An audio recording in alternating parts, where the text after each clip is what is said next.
Durante 3 anos, transformei nossa sala de jantar num campo de batalha gastronômico com minha sogra aparecida como juíza implacável. Esse arroz está empapado, Beatriz. Meu Rodrigo sempre foi bom de garfo. Como pode se contentar com isso? As palavras dela ecoavam na minha cabeça enquanto eu secava lágrimas escondida na cozinha, pensando que só queria fazer parte da família. Existem pessoas que nascem com um dom para a cozinha. Eu, Beatriz Almeida, nasci com o dom de transformar receitas simples em chamados para o corpo de bombeiros. Minha relação com panelas e fogões é como um relacionamento tóxico. Sei que deveria terminar, mas continuo voltando, esperando que milagrosamente algo mude. Já tentaram explicar para uma sogra paulistana que você consegue sobreviver perfeitamente à base de delivery e marmitas congeladas? Meu histórico culinário inclui episódios como o micro-ondas possuído de 2019, quando tentei fazer um bolo de caneca e criei uma espécie de criatura alienígena que grudeou permanentemente no teto do aparelho. O peru carbonizado do Natal, que minha mãe ainda menciona em todas as reuniões familiares, e o risoto cola, que usamos sem querer para consertar a cadeira quebrada do meu pai. E ainda assim, toda vez que abro um novo vídeo de receita no YouTube, penso: dessa vez vai dar certo. Vocês também se iludem assim ou é só comigo? Enquanto minha vida profissional como redatora publicitária é organizada e bem-sucedida, ganhei 3 prêmios por campanhas criativas no ano passado. Minha relação com a cozinha é um desastre digno de sitcom. Tenho uma lista mental que revisito frequentemente.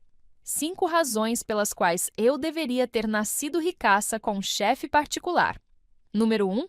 Economizaria em extintores de incêndio. 2.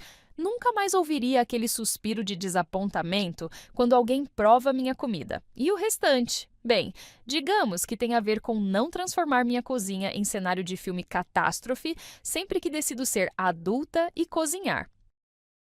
Conheci Rodrigo num aplicativo de encontros onde, entre outras pequenas mentiras inofensivas, como dizer que adoro corrida, quando na verdade só corro se estiver sendo perseguida, afirmei amar cozinhar.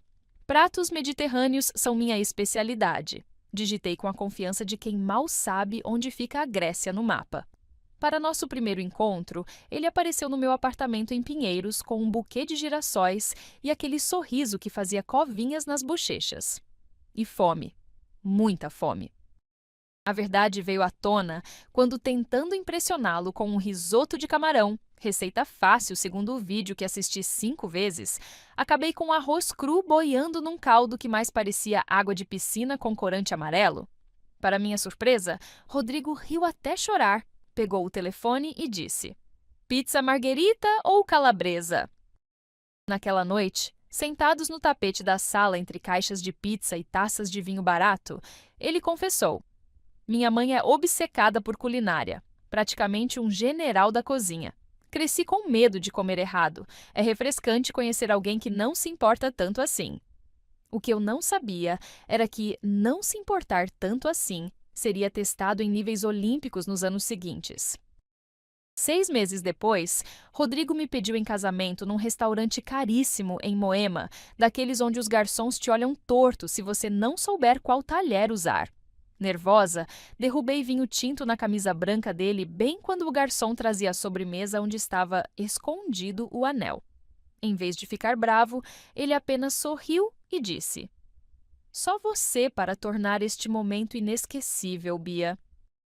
Não. Com manchas vermelhas na camisa nova e lágrimas nos olhos, disse sim ao homem que me amava, mesmo sabendo que eu era um perigo público quando armada com uma espátula. Se pudesse voltar no tempo e dar um conselho para mim mesma, antes de conhecer minha sogra, seria: finja uma doença terminal e adie esse encontro indefinidamente. Aparecida Moreira apareceu na porta do nosso apartamento recém-mobiliado como uma inspeção sanitária surpresa. Cabelo impecavelmente tingido de castanho, sem um único fio branco aos 65, unhas feitas, conjunto de seda azul marinho e aquele olhar de raio-x que parecia catalogar cada imperfeição da minha existência. "Então é você quem roubou o meu menino." ela disse com um sorriso que não chegava aos olhos enquanto me examinava da cabeça aos pés. O primeiro jantar na casa dela foi uma aula prática de humilhação disfarçada de hospitalidade. Sentada à mesa de jantar antiga, passou por 5 gerações da família. Fui servida com um bobó de camarão que, admito, estava divino. A receita é da minha bisavó, trazida da Bahia, explicou Aparecida, servindo Rodrigo com uma porção generosa. Foi a primeira coisa que aprendi a cozinhar aos 11 anos. Pelo que Rodrigo me contou, você não é muito familiarizada com a cozinha, não é mesmo? Aquele não é mesmo tinha mais veneno que uma jararaca em dia ruim. Rodrigo engasgou com o vinho enquanto eu forçava um sorriso congelado. Entre elogios ao filho, sempre tão organizado desde pequeno, e perguntas aparentemente inocentes, e sua mãe nunca te ensinou a cozinhar? Aparecida lançou a bomba do jantar. E quando vocês terão filhos? Espero que a Beatriz aprenda a cozinhar antes disso. Crianças precisam de nutrição adequada. Amor, naquela noite, deitada ao lado de Rodrigo, que dormia tranquilo, como quem não percebeu o campo minado social que acabara de atravessar, elaborei mentalmente minha lista mental 10 frases que minha sogra usa para dizer que sou inadequada sem realmente dizer isso. O número 1, com certeza. Que interessante sua escolha de decoração, seguido de perto por Rodrigo sempre foi exigente com comida. Você deve ter outros talentos, não é? Consegue imaginar a sensação de ser julgada a cada garfada? Pois é, e isso era só o começo da minha jornada no purgatório dos domingos familiares. Se você achava que a ressaca de domingo era difícil, experimente a ressaca de domingo somada ao terror de um almoço na casa dos sogros. Ou pior, tendo que cozinhar para eles. É como ter uma prova final todo santo fim de semana, só que sem a opção de estudar para ela. De alguma forma, por insistência de Rodrigo. Amor é importante para mim? Os almoços de domingo tornaram-se uma tradição inescapável, como impostos ou aquelas ligações de telemarketing na hora da soneca. Você só precisa se esforçar um pouquinho, dizia Rodrigo enquanto eu vasculhava o Pinterest em pânico na noite de sábado, procurando receitas fáceis para impressionar. Comprei todos os livros imagináveis: Cozinha para Negados, Pratos Infalíveis, Culinária Básica para quem não sabe ferver água. Baixei 3 aplicativos de receitas, assinei cursos online. Nada adiantou. Era como se minhas mãos tivessem vontade própria quando seguravam uma faca ou mexiam numa panela. Já tentaram descascar uma cebola e acabar com um curativo em cada dedo? Pois é. Enquanto isso, Rodrigo vivia num mundo paralelo onde tudo se resolveria com tempo e pensamento positivo. Mãe só precisa te conhecer melhor, ele dizia com aquele otimismo irritante de quem nunca teve a autoestima destroçada por um comentário sobre consistência de molho. A única luz naquele túnel escuro era seu antenor, meu sogro. Quieto como uma porta, ele comia tudo que eu servia, sorria discretamente e uma vez até piscou para mim quando Aparecida começou seu discurso sobre a importância do tempero equilibrado.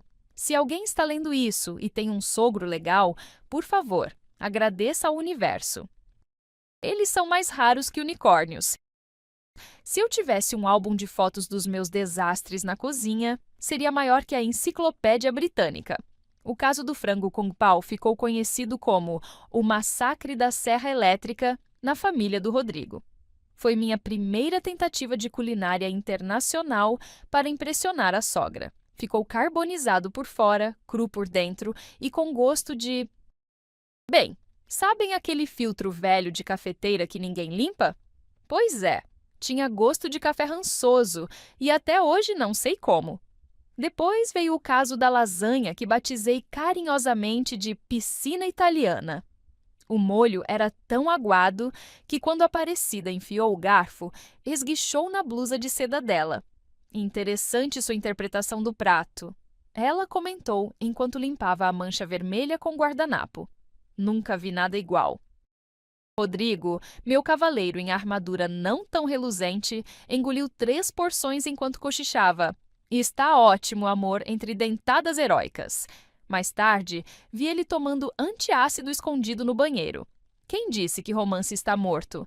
Mas o ápice da minha carreira culinária fracassada foi, sem dúvida, o bolo de aniversário de Aparecida.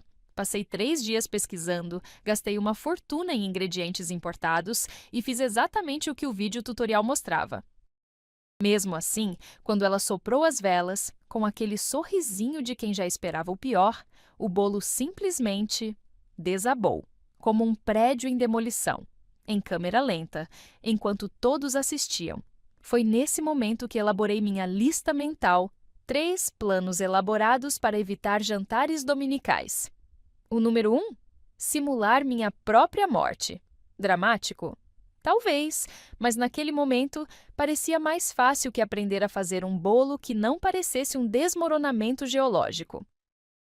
Páscoa deveria ser sobre renascimento e chocolate, certo? Não sobre chorar escondida na despensa enquanto sua sogra disseca seu bacalhau com natas na mesa de jantar. Passei 3 dias preparando aquele prato. 3 dias inteiros. Assisti 14 vídeos diferentes explicando o ponto exato do bacalhau. Deixei o peixe de molho na água pelo tempo recomendado, trocando-a a cada 8 horas religiosamente. Comprei batatas especiais. Usei creme de leite fresco, não de caixinha. Pedi a bênção de todos os santos católicos e até acendi uma vela para entidades que nem conheço direito. Está comestível, foi o veredicto de Aparecida após uma garfada minúscula seguida de um gole grande de vinho. Mas falta aquela certa, como posso dizer, autenticidade. Camila, a ex-noiva de Rodrigo, fazia um bacalhau divino. Lembra, filho? O dela derretia na boca. Rodrigo engasgou com o vinho enquanto eu congelava com o garfo a meio caminho da boca. Ex-noiva? Noiva! Em 2 anos de relacionamento, ele nunca tinha mencionado o noivado anterior. E, aparentemente, essa tal de Camila tinha o dom divino da gastronomia portuguesa. Ótimo, perfeito, maravilhoso. Enquanto todos se distraíam com a sobremesa, comprada, graças a Deus, escapuli para a varanda e deixei as lágrimas rolarem livremente. Rodrigo me encontrou 10 minutos depois. Não liga para minha mãe, amor. Ela é de outra geração, explicou, como se geração fosse desculpa para sadismo social. Abracei meus próprios braços, sentindo algo cristalizar dentro de mim. Não era apenas raiva ou humilhação, era determinação. O tipo de determinação que nasce quando você bate no fundo do poço e percebe que só tem um caminho, para cima, ou no meu caso, para fora da cozinha. Algo precisa mudar, murmurei para mim mesma enquanto via a lua refletida na piscina intocada da casa de Aparecida. Eu preciso mudar. Mal sabia eu que mudar tomaria um rumo completamente inesperado e muito, muito caro. Você já teve aquele momento de clareza absoluta quando pensa, chega, não aguento mais? Pois saiba que às vezes as soluções para nossos problemas aparecem nos lugares mais improváveis, tipo na padaria da esquina. Existem momentos na vida em que o universo parece dizer: ei, está vendo esse plano maluco que passou pela sua cabeça? Vamos torná-lo possível. Era uma terça-feira comum, daquelas em que você só quer comprar pão na padaria usando chinelo e aquela camiseta velha com estampa desbotada que diz "Beach, please". A padaria São Bento, na esquina da minha rua, era meu refúgio de croissants amanteigados e consolo em forma de pão de queijo. Eu estava lá, chorando discretamente, ou nem tanto, sobre uma cestinha de pães franceses, quando ouvi: "Moça, está tudo bem? O pão não está tão ruim assim, eu juro." O homem de avental branco e barba bem aparada me olhava com uma mistura de preocupação e diversão. Felipe Santos, como descobri em seguida, não era apenas o dono da padaria. Era chefe do restaurante Angatu, um daqueles lugares onde você precisa reservar mesa com 3 meses de antecedência e vender um rim para pagar a conta.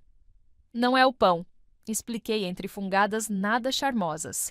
É minha sogra e minha completa incapacidade de cozinhar algo que não pareça comida de alienígena. Não sei o que me possuiu para desabafar com um estranho, mas lá estava eu, contando sobre Aparecida, o bacalhau desastroso e minha crescente coleção de aventais irônicos que nunca usava de verdade. Felipe ouviu tudo enquanto selecionava ingredientes para o restaurante, acenando ocasionalmente e fazendo perguntas que mostravam que estava realmente prestando atenção. Quando terminei meu monólogo dramático, que incluiu uma imitação nada lisonjeira da voz da minha sogra, ele colocou um croissant quente no meu prato e disse as palavras que mudariam minha vida. E se eu cozinhasse para você fingir que cozinhou? Engasguei com um pedaço de massa folhada. Como é que é? Ele deu de ombros como se estivesse sugerindo algo completamente normal, tipo trocar uma lâmpada. Domingo que vem, faço o prato, você transfere para suas panelas, ninguém vai saber. Peguei meu celular e criei na hora. Lista mental 4. Razões para aceitar ou recusar a proposta mais louca da minha vida. Número 1 na lista de aceitar.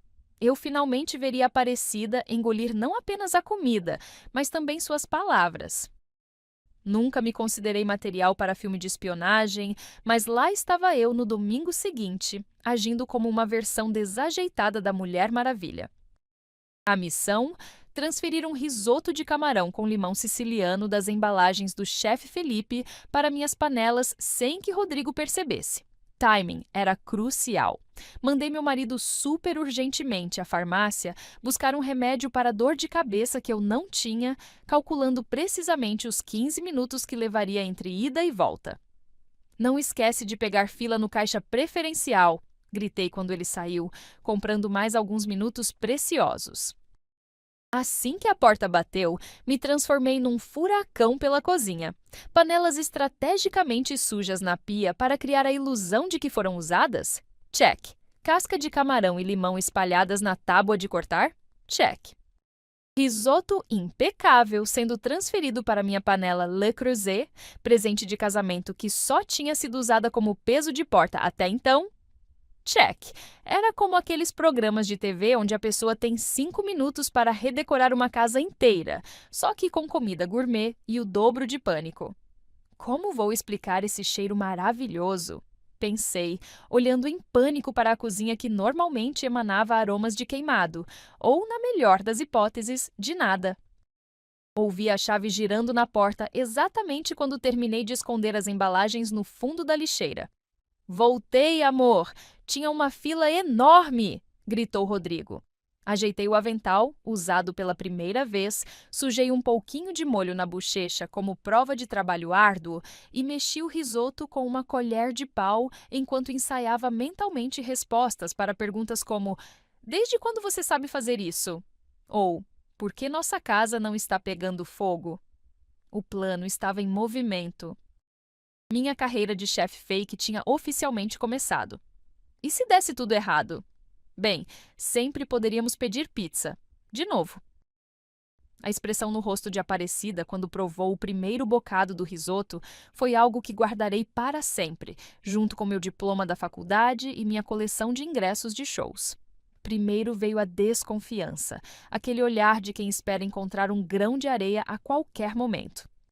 Depois, surpresa mal disfarçada, seguida por uma tentativa falha de manter a cara amarrada.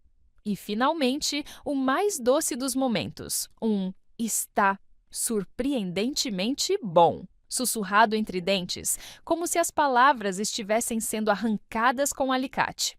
Rodrigo apertou minha mão por baixo da mesa, seu rosto iluminado com orgulho genuíno.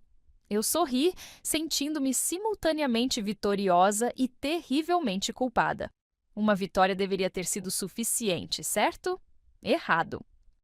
Na semana seguinte, já estava no WhatsApp com Felipe combinando o próximo prato. E depois outro, e mais outro. Criei uma planilha secreta no Excel, chamada Orçamento de Maquiagem. Rodrigo nunca clicaria nisso, nem sob tortura, para controlar os gastos crescentes. Escondi um cartão de crédito exclusivo para minha nova despesa essencial. O que começou como R$ 300 por um risoto, logo se transformou em R$ 500 por uma moqueca capixaba, R$ 650 por um cordeiro ao molho de hortelã e seguiu aumentando junto com a lista de elogios relutantes de Aparecida. Era como drogar-se com validação social. Quanto mais eu tinha, mais eu queria. Entre um domingo e outro, Felipe passou de cúmplice a confidente. Nossos encontros na padaria para a troca dos pratos se estendiam em conversas sobre tudo. Desde porque eu permitia que Aparecida me tratasse assim, até suas próprias experiências com a sogra. Aparentemente, sogrismo tóxico é uma epidemia. Sabe o que eu acho? Ele comentou enquanto embalava cuidadosamente um bœuf bourguignon que custou o equivalente a 2 parcelas do meu carro. Você merece mais do que aprovação à base de mentiras. Acrescentei isso à minha nova lista mental, sim. Sinais de que você está gastando muito com comida para impressionar alguém que te odeia. Número 3 da lista, quando seu chefe de mentirinha começa a soar como seu terapeuta e você se pega aguardando mais os encontros na padaria do que os jantares em família. Parece loucura gastar tanto dinheiro em comida só para impressionar alguém, não é? Mas quando você vê aquele olhar de aprovação relutante depois de anos de críticas, bem, vamos apenas dizer que mentir pode ser viciante. Beatriz, você precisa me passar essa receita de estrogonofe, insistiu Aparecida, após limpar o prato pela segunda vez, algo que eu jamais imaginaria presenciar em vida. Tem um toque especial que eu não consigo identificar. Engoli em seco, sentindo gotas de suor frio formando na nuca. Receita? Que receita? A única coisa que eu sabia era que aquela maravilha gastronômica tinha custado R$ 470 e vinha com instruções específicas sobre a temperatura ideal de consumo. Segredo de família, balbuciei, desesperadamente tentando lembrar dos ingredientes que tinha visto Felipe listar na nota fiscal. Mas posso te dizer que leva páprica defumada e um pouco de conhaque no molho. O monstro que criei tornou-se ainda maior quando Rodrigo, inspirado por meu aparente talento culinário recém-descoberto, começou a sugerir que recebêssemos amigos para jantar. Podíamos chamar o pessoal do escritório, amor. Você podia fazer aquele peixe incrível do outro dia. Terror puro congelou meu sorriso no lugar enquanto calculava mentalmente quanto custaria alimentar 8 pessoas com as criações de Felipe. Ainda pior foram os presentes. Um conjunto de facas japonesas caríssimas, uma batedeira profissional, até uma máquina de fazer massa que parecia ter saído da nave Enterprise. Nosso apartamento pequeno estava se transformando num showroom de utensílios culinários que eu mal sabia pronunciar, quanto mais usar. Como se não bastasse, a Aparecida anunciou durante a sobremesa. Minhas amigas do clube de bridge estão curiosíssimas para conhecer você, Beatriz. Contei sobre sua moqueca divina e não falam de outra coisa. Estamos pensando num almoço lá em casa onde você possa mostrar seus talentos. Enquanto sorria e assentia como um daqueles cachorrinhos de painel de carro, uma vozinha dentro da minha cabeça gritava em pânico. O que havia começado como uma pequena mentira vingativa estava crescendo como uma bola de neve desgovernada montanha abaixo. Agora, eu não estava apenas enganando Aparecida e Rodrigo. Tinha um fã-clube de senhoras septuagenárias esperando meu show de talentos gastronômicos. A culpa, que antes era um incômodo insignificante, agora mordia meu estômago como ácido, especialmente quando via o olhar genuinamente orgulhoso de Rodrigo. Sempre soube que você tinha isso em você, Bia, ele dizia, beijando minha testa. Você já se sentiu tão fraude que chegou a duvidar se realmente existe ou se é apenas uma elaborada farsa ambulante? A estratégia de seu antenor começou tão sutilmente que nem percebi. Primeiro, foram chegadas progressivamente mais cedo aos domingos. O trânsito estava bom hoje. Ou sua mãe ainda está se arrumando, sabe como é. Logo, eram 30 minutos, às vezes 1 hora, que passávamos sozinhos na sala enquanto Rodrigo tomava banho e Aparecida. Bem, fazia o que a Aparecida faz para ficar com aquela aparência de catálogo de móveis caros. No início, conversávamos sobre trivialidades, clima, notícias, o time do Corinthians, que eu fingia entender só para agradá-lo. Até que um domingo, olhando para os lados como quem confere se não há espiões por perto, ele soltou. Sabe, Beatriz, a Aparecida nem sempre foi assim. Suas histórias foram se desenrolando domingo após domingo, como capítulos de um livro que nunca pensei em ler. O jovem antenor apaixonado pela moça de Ribeirão Preto, que sonhava em ser chefe de cozinha. Os primeiros anos felizes, os jantares experimentais, até que veio a gravidez difícil, o nascimento complicado de Rodrigo. Depois disso, ela mudou, tornou-se perfeccionista, controladora, principalmente na cozinha. Enquanto ele falava sobre como a Aparecida gradualmente transformou a necessidade de controle em uma personalidade, comecei a ver minha sogra monstro como uma pessoa complexa, com cicatrizes próprias. Não que isso justificasse o terrorismo psicológico culinário, mas digamos que meu ódio ganhou algumas nuances de cinza. Um domingo, enquanto lavávamos a louça juntos, ele insistiu em ajudar para o horror de Aparecida. Seu antenor me olhou de um jeito diferente. Sabe, Beatriz, é curioso como você melhorou tão rápido na cozinha, quase como mágica. Congelei com um copo molhado na mão, sentindo meu coração subir para a garganta. Ele deu uma risadinha e continuou secando os pratos como se não tivesse acabado de implantar uma bomba na minha consciência. Seria possível? Ele sabia? Acrescentei imediatamente à minha coleção. Lista mental 6. Razões para suspeitar que meu sogro sabe meu segredo. Número 1.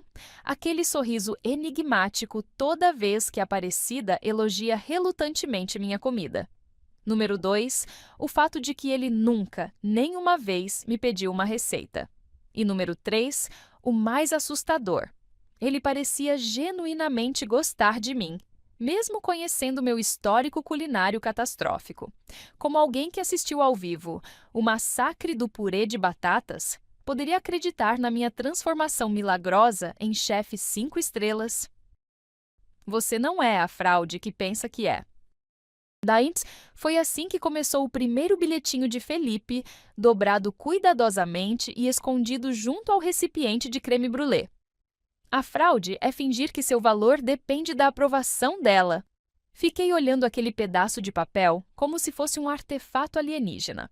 Não era apenas um chefe entregando comida, era alguém que tinha prestado atenção nas minhas histórias atrapalhadas e enxergado além delas. Na semana seguinte, veio outro. Sua risada é melhor que qualquer sobremesa que já criei. E depois, você merece respeito, Beatriz. Uma sogra deveria amar, não julgar. Guardei cada um deles numa caixinha de música quebrada que tinha sido da minha avó, relendo-os nos dias ruins, quando a culpa pelo meu esquema parecia pesada demais. Nossos encontros na padaria para a troca dos pratos se tornaram o ponto alto da minha semana.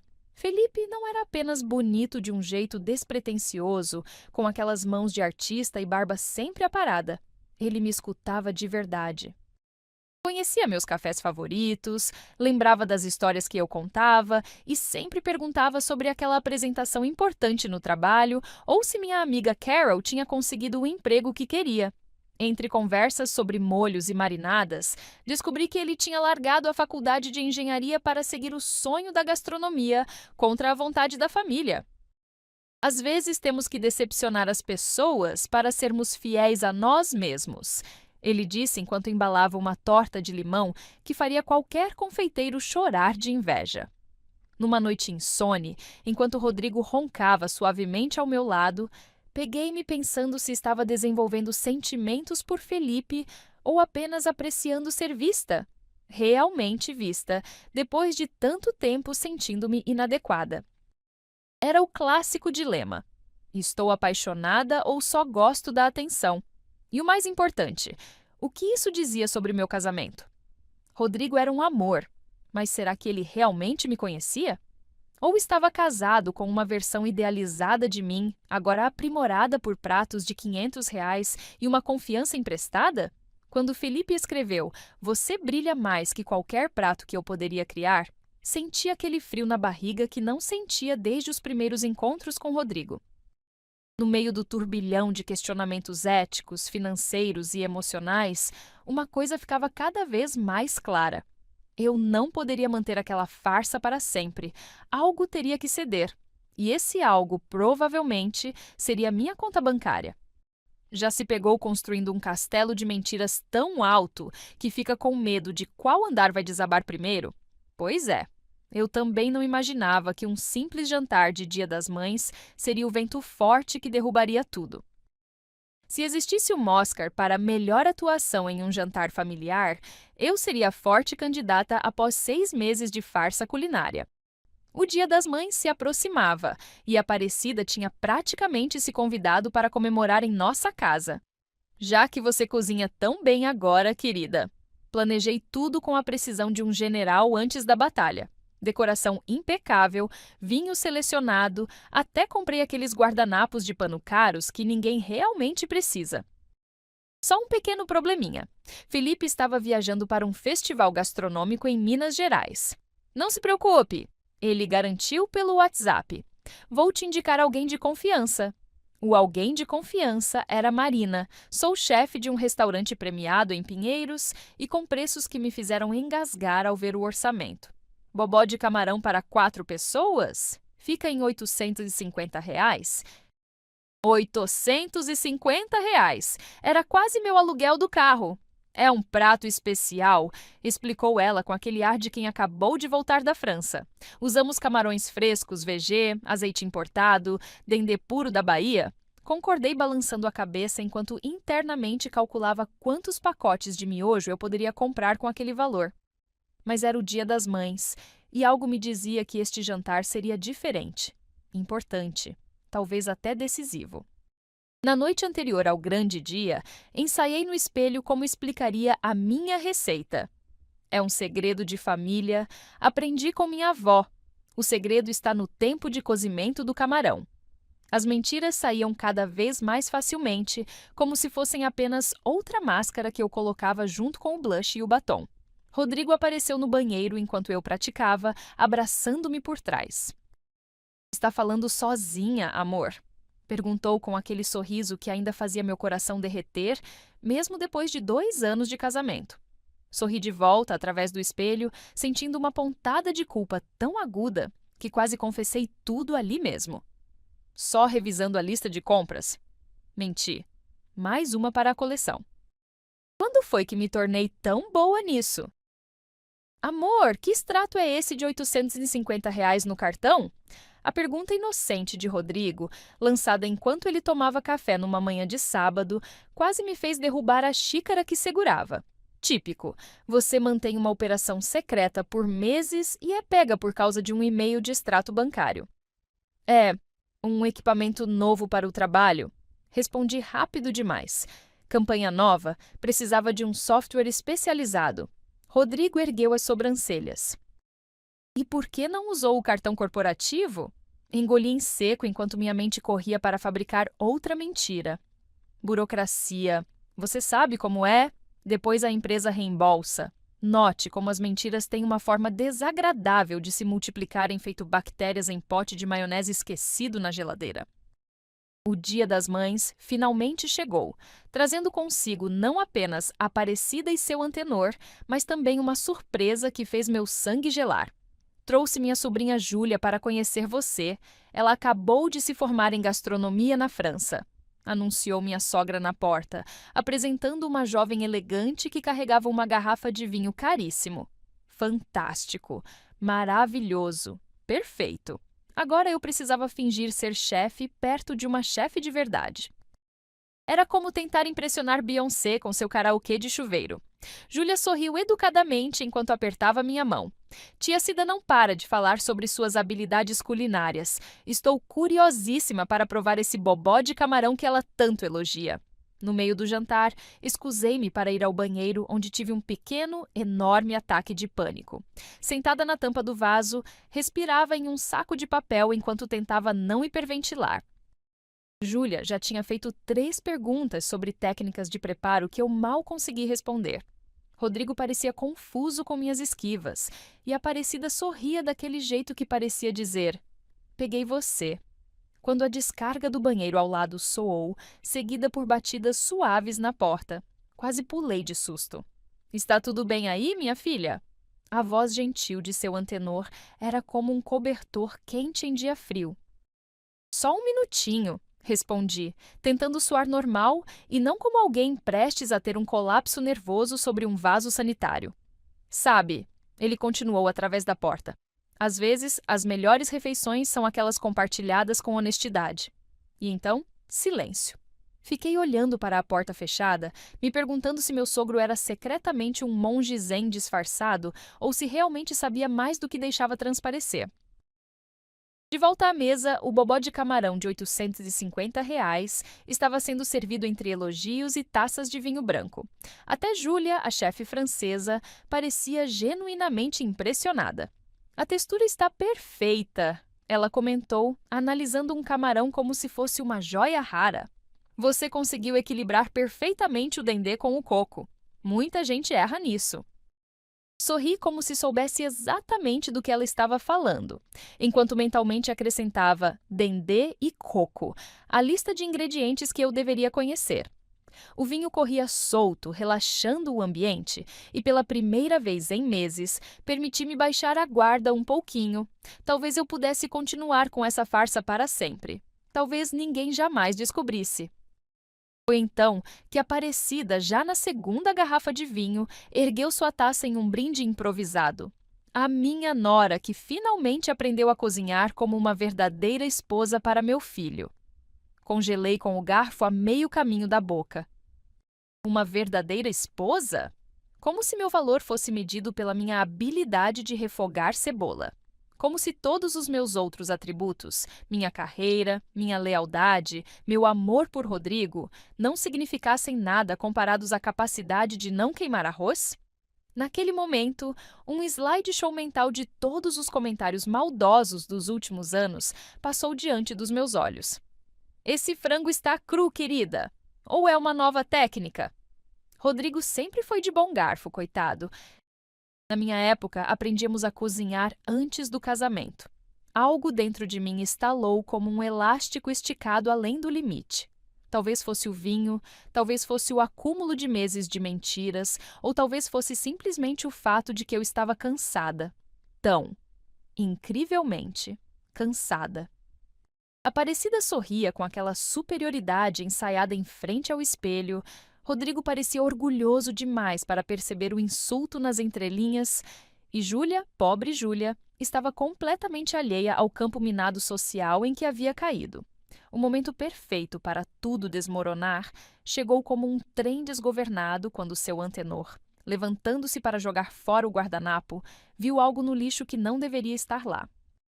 A nota fiscal do restaurante, com o nome do estabelecimento, valor e tipo de prato claramente visíveis. "O que é isso, Beatriz?" ele perguntou, segurando o papel como se fosse evidência de crime. E bem, tecnicamente era. Sabe aquela sensação de quando algo está prestes a explodir e você só pode assistir em câmera lenta? Pois então, prepare-se, porque o que aconteceu a seguir faria até um reality show parecer entediante.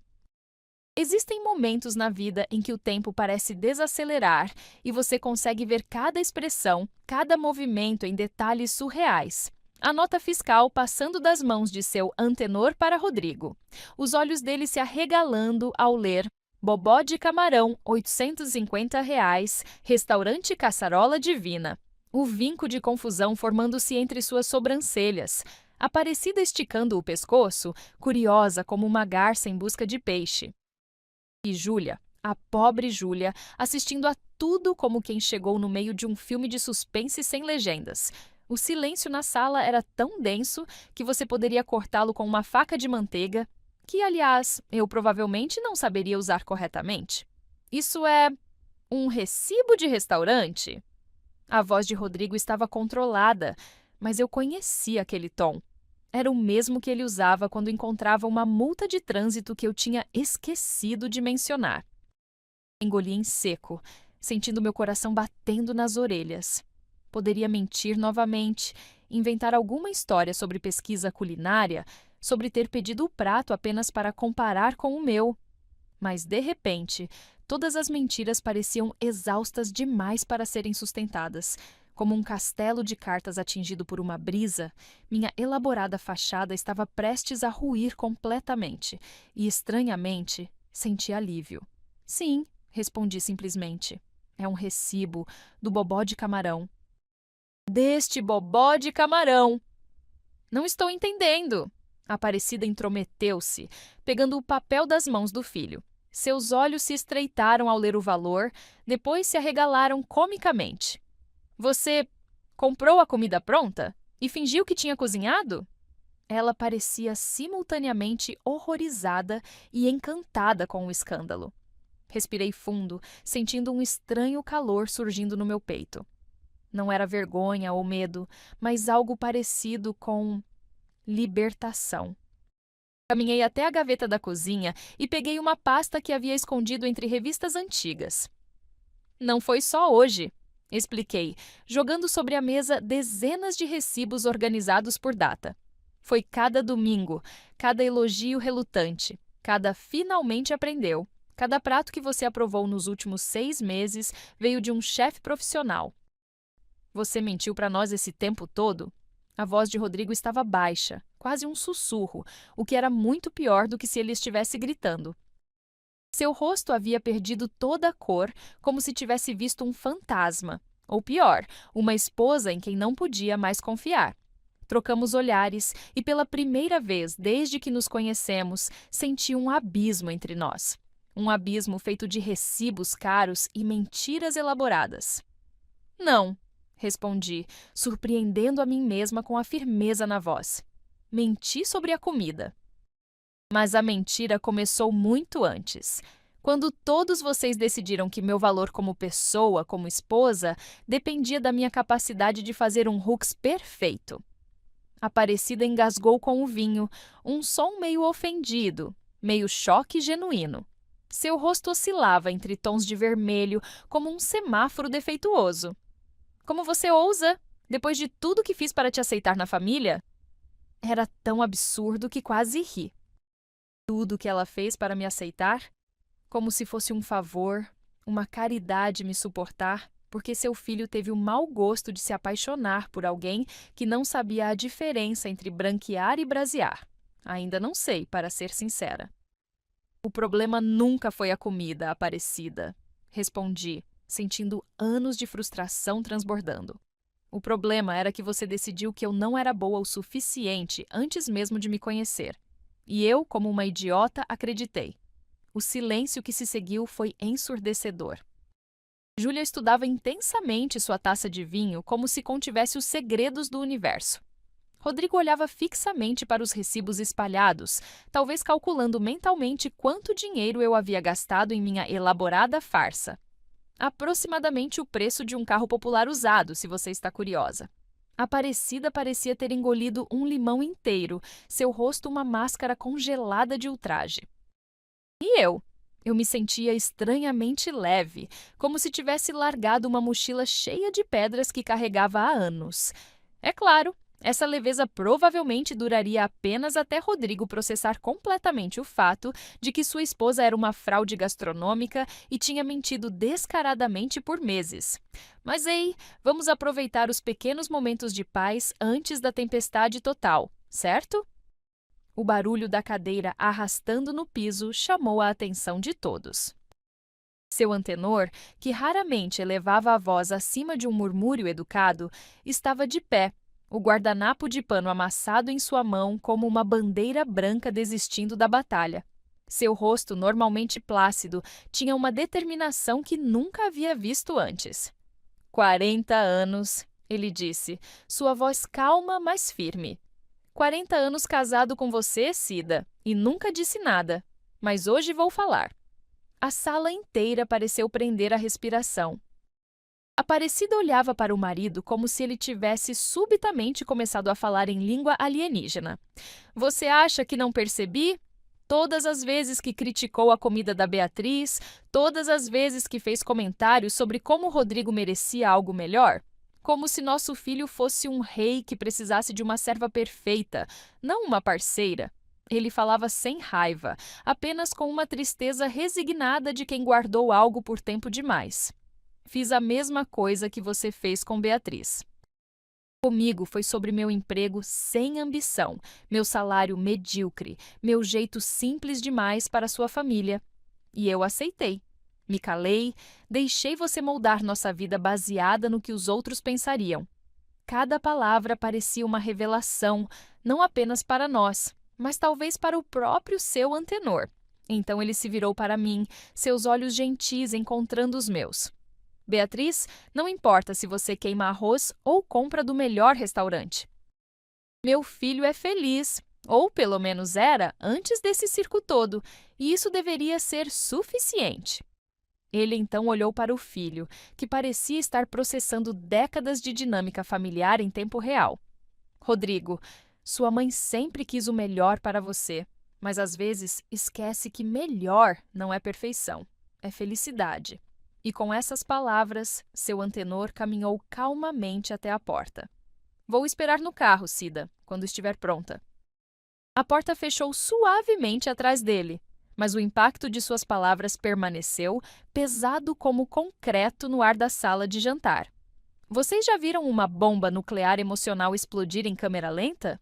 Pois eu vi naquela noite, enquanto o bobó de camarão de R$ 850 esfriava, negligenciado, na mesa de jantar. Quem diria que meu sogro, o homem mais quieto do universo, seria quem falaria as verdades mais importantes? E agora, o que eu faria com os cacos da minha vida perfeitamente imperfeita?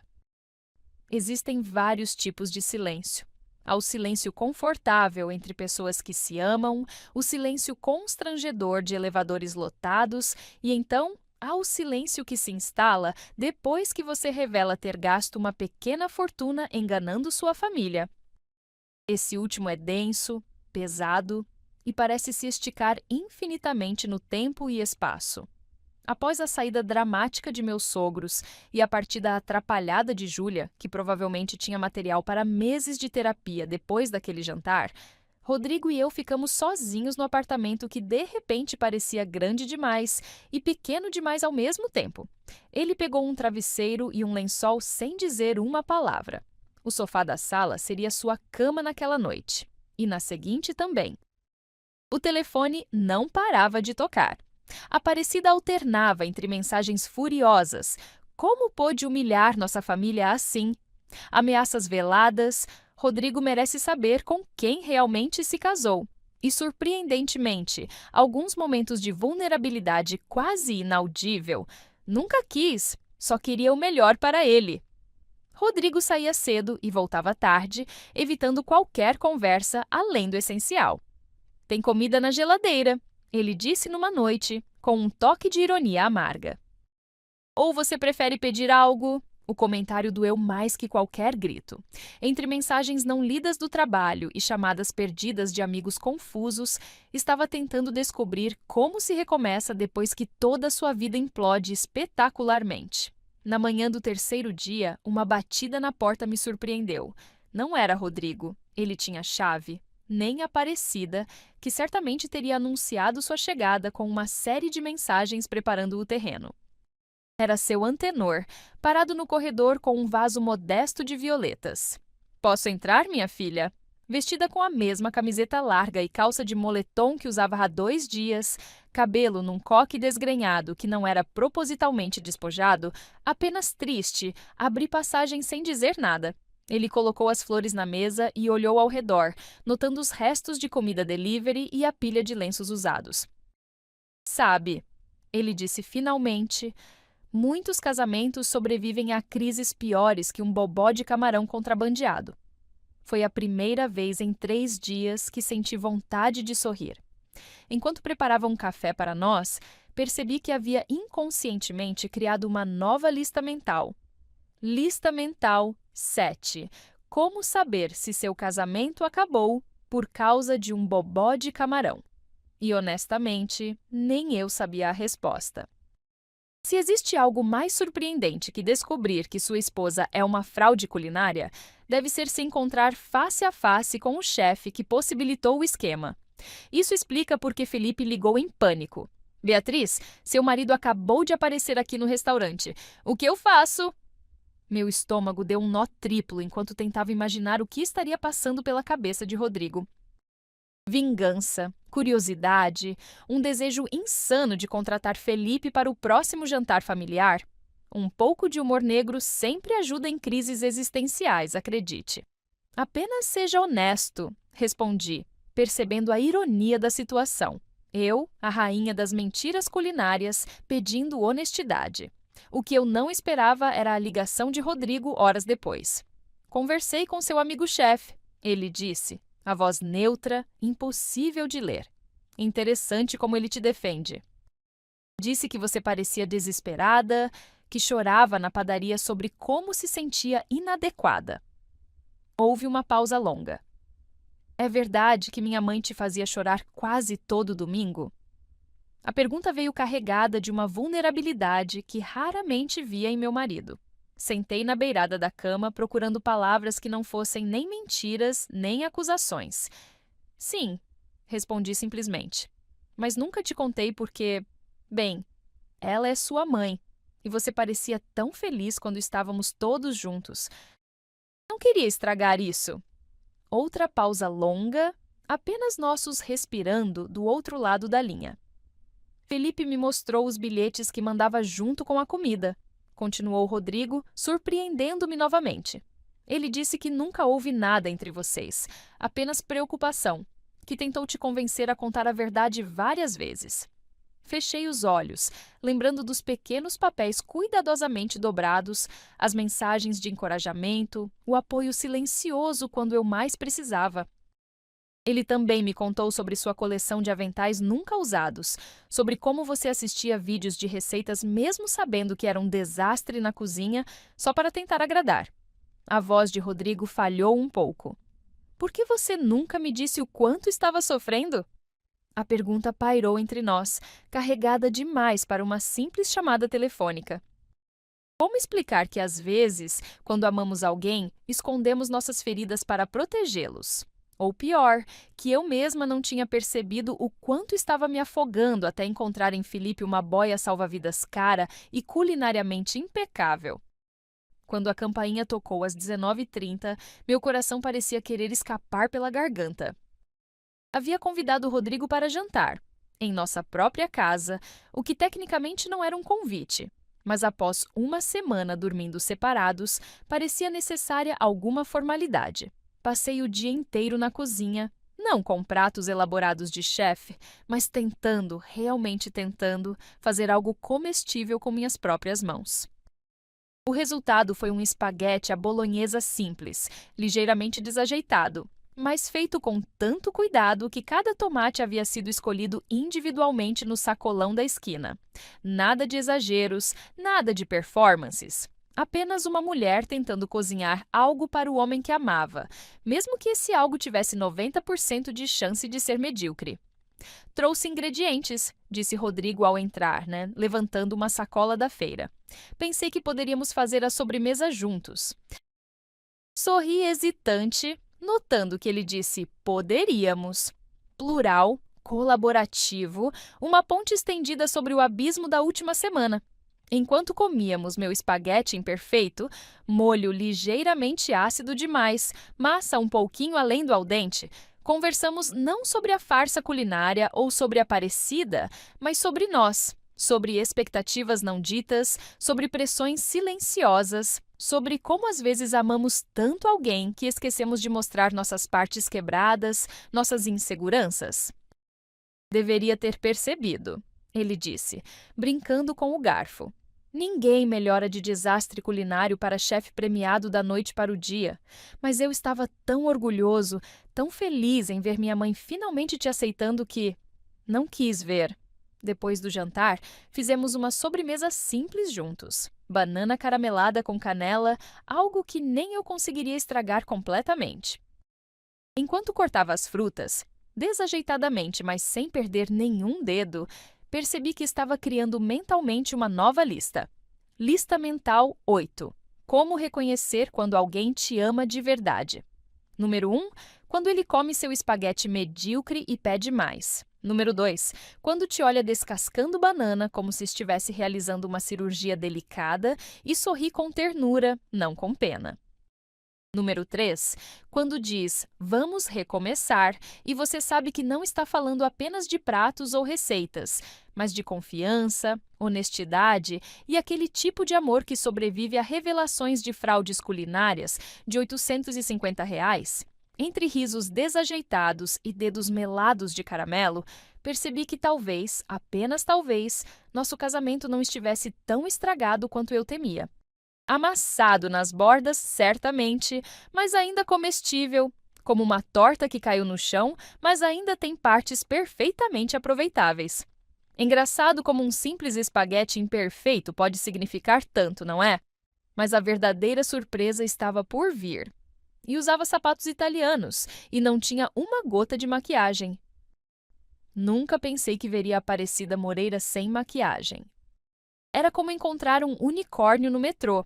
Teoricamente possível, mas tão improvável que você consideraria procurar câmeras escondidas.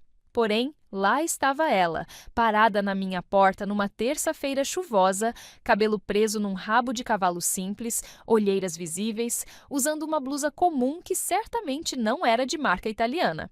Sem a armadura de perfeição, ela parecia menor, mais velha e surpreendentemente humana. "Posso entrar?" perguntou, sua voz faltando aquele tom autoritário característico. Ainda chocada demais para responder, apenas abri a porta completamente e dei um passo para o lado. A conversa começou desajeitada, como uma dança onde ambos os parceiros têm dois pés esquerdos. Falamos sobre o tempo, chuvoso, sobre trânsito, horrível, até esgotarmos todas as trivialidades possíveis. Finalmente, após um suspiro profundo que parecia carregar o peso de décadas, ela disse: "Antenor se recusa a comer minha comida." Pisquei, confusa com a confissão repentina. Desde aquele jantar, ele pede delivery todas as noites. Disse que não vai provar nada que eu prepare, até que eu... Ela engoliu em seco, como se as próximas palavras fossem pílulas amargas. "Até que eu fale com você e peça desculpas." O silêncio que se seguiu foi preenchido apenas pelo tic-tac do relógio da cozinha e o barulho distante da chuva na janela. Eu também nunca fui boa o suficiente para minha sogra. Ela confessou finalmente, os olhos fixos na xícara de café que eu havia colocado à sua frente. Marta Moreira, a matriarca perfeita, com suas receitas de família e seus jantares impecáveis.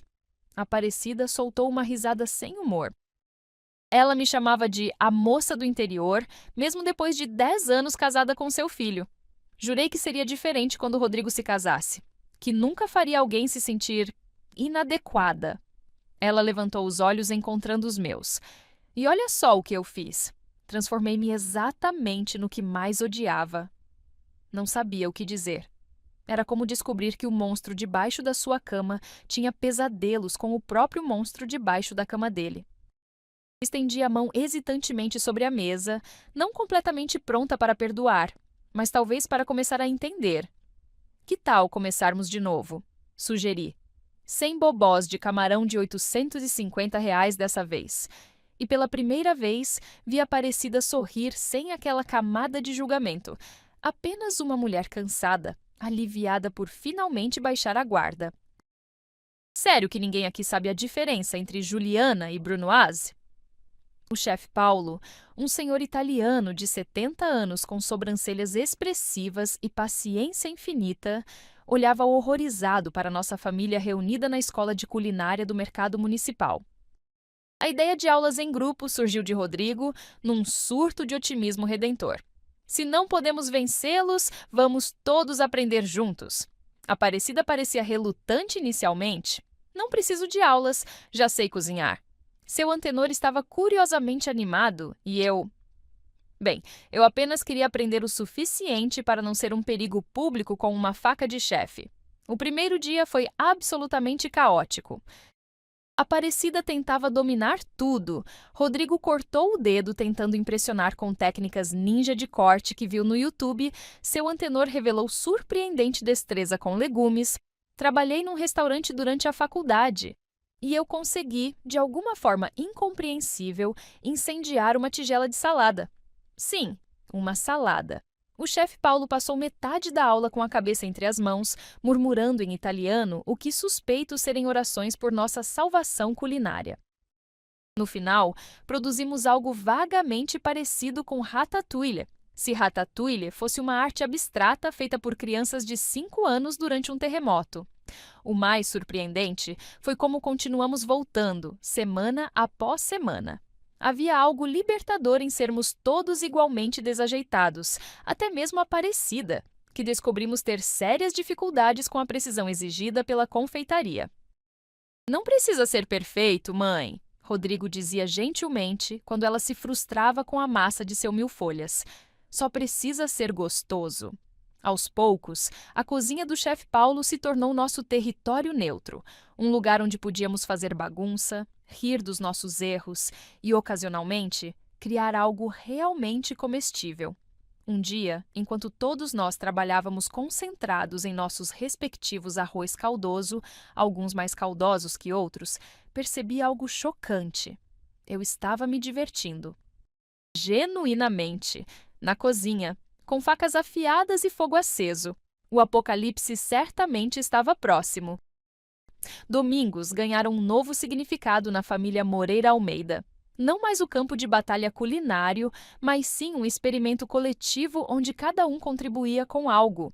Rodrigo com suas massas, desenvolveu uma obsessão por máquinas de macarrão, seu Antenor com seus molhos perfeitamente temperados, eu com as sobremesas simples que se tornaram minha especialidade não desastrosa, e Aparecida... Bem, Aparecida ainda tentava controlar tudo, mas agora com uma autoconsciência que tornava seus impulsos quase charmosos. Beatriz, querida, tem certeza que 3 colheres de açúcar é suficiente para esse número de convidados? Ela perguntaria, para então imediatamente acrescentar. Mas claro, você é quem sabe. É sua receita. Ainda existiam deslizes, momentos em que velhos hábitos emergiam como ervas daninhas resistentes. Como quando Aparecida sugeriu melhorias na forma como eu organizava a despensa, ou quando fez uma careta ao provar meu pavê de limão, diferente demais do tradicional. Mas havia uma diferença fundamental. Agora, quando ela ultrapassava limites, Rodrigo gentilmente intervinha. Mãe, você prometeu. Ou simplesmente me lançava um olhar cúmplice que dizia: ignore, você sabe como ela é. E o mais importante, eu não mais media meu valor pelo sabor do meu molho branco ou pela textura do meu arroz. Descobri que há muitas formas de nutrir uma família além da comida perfeitamente executada. A maior surpresa no pacote de reconciliação familiar veio na forma da amizade improvável entre seu Antenor e eu. Quem diria que o senhor quieto do canto esconderia um senso de humor afiado e uma sabedoria adquirida em décadas observando o mundo por trás de óculos de leitura? Ele me ensinou pacientemente os segredos do tempero. É sempre menos sal do que você pensa e mais alho do que parece razoável. Enquanto eu o introduzia ao mundo dos podcasts e memes que, surpreendentemente, ele adorava. Somos as ovelhas negras da família. Ele brincava enquanto preparávamos juntos o mise en place para o almoço. Os que nunca preencheram as expectativas, mas se divertem mais. Observando Rodrigo e Aparecida discutindo amigavelmente sobre a quantidade ideal de pimenta no feijão, sorri ao perceber que talvez, apenas talvez, nossa família não fosse tão perfeita quanto Aparecida sonhava, mas era autêntica, imperfeita e, finalmente, verdadeiramente nossa.